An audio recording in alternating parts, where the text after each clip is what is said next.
क्रांतिसूर्य महात्मा ज्योतिबा फुल्यांचे पुस्तक गुलामगिरी. महात्मा ज्योतिराव गोविंदराव फुले.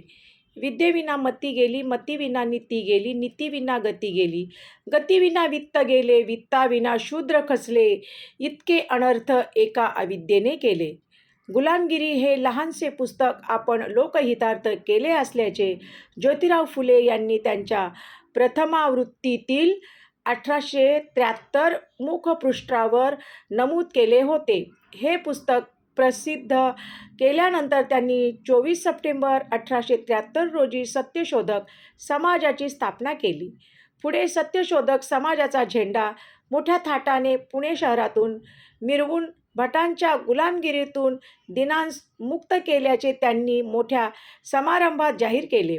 या मिरवणुकीत ज्योतिरावांचे परममित्र आणि इमारतीच्या बांधकामांची कंत्राटी घेणारे मुंबईचे स्वामी रामय्या व्यंकय्या अप्पावारू सहभागी झाले होते.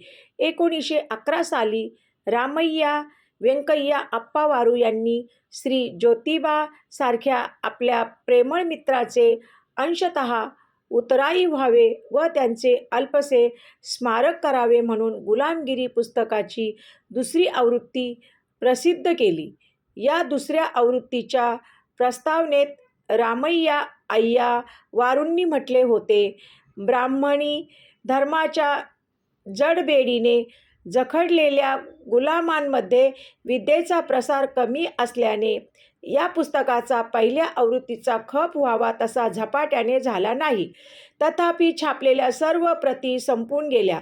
श्री ज्योतिराव व त्यांचे मागून त्यांचे पुत्र यशवंतराव मरण पावल्याने दुसरी आवृत्ती छापण्याचे काम अंगावर घेण्यास कोणीच पुढे येईना. आपण प्रकाशित केलेल्या दुसऱ्या आवृत्तीबाबत रामय्या अय्यावारूंनी खुलासा केला होता. पूर्वीचा सर्व मजकूर कायम ठेवला आहे. त्यात कमी जास्त काही केले नाही. फक्त पूर्वीच्या भाषेतील दुर्बोधपणा, दुरान्वय वगैरे काढून शुद्ध पाहून सर्वांस चांगल्या रीतीने समजेल अशी तजवीज केली आहे. रामय्या अय्यावारूंनी परिश्रमपूर्वक तयार केलेली गुलामगिरीची ही दुसरी आवृत्ती विश्वसनीय व प्रमाण समजणे योग्य होईल असे वाटते. रामय्या अय्यावारूंनी प्रकाशित केलेली दुसरी आवृत्ती अवघ्या 10 महिन्यातच संपली. मात्र या काळात त्यांचे निधन झाल्यामुळे त्यांच्या पत्नी श्रीमती रत्नम्माबाई यांनी गुलामगिरी पुस्तकाची तृतीय आवृत्ती 1912 साली प्रकाशित केली. दुसऱ्या आवृत्तीस जोडलेल्या ज्योतिरावांच्या अल्पचरित्राचा कर्ता कोण याबद्दल नामनिर्देश केलेला आढळत नाही. हे अल्पचरित्र बहुधा रामय्या अय्यावारूंनी लिहिले असावे. तिसऱ्या आवृत्तीस जोडलेले ज्योतिरावांचे चरित्र नारायणराव नवल्यांनी पाठविलेल्या चरित्राच्या आधारे सुधारले असल्याचे स्पष्ट उल्लेख रत्नम्माबाई अय्यावारूंनी प्रस्तावनेत केलेला आढळतो. पहिल्या महायुद्धामुळे कागदाचे भाव वाढले व छपाईही महाग झाली. तरीही गुलामगिरी पुस्तकाची चौथी आवृत्ती रामय्या अय्यावारूंचे चिरंजीव केशवस्वामी यांनी 1921च्या सप्टेंबरमध्ये प्रकाशित केली. ही आवृत्ती दुर्मिळ झाल्यामुळे गुलामगिरी पुस्तकाची 5वी आवृत्ती सत्यशोधक समाजाचे सरचिटणीस श्री लक्ष्मणराव केशव विचारे यांनी 1961 साली प्रसिद्ध केली. विष्णूशास्त्री चिपळूणकरांनी निबंधमालेच्या 44व्या अंकात सत्यशोधक समाजाचा रिपोर्ट या मथळ्याखाली अभिप्राय देताना ज्योतिराव फुल्यांनी लिहिलेल्या गुलामगिरी पुस्तकाचे टर उडविली.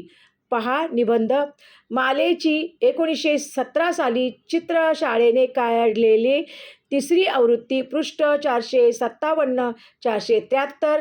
त्यानंतर दीनबंधू या सत्यशोधक समाजाच्या मुखपत्राने ज्योतिरावांची कड घेऊन निबंधमाला कर्त्यावर टीका केली.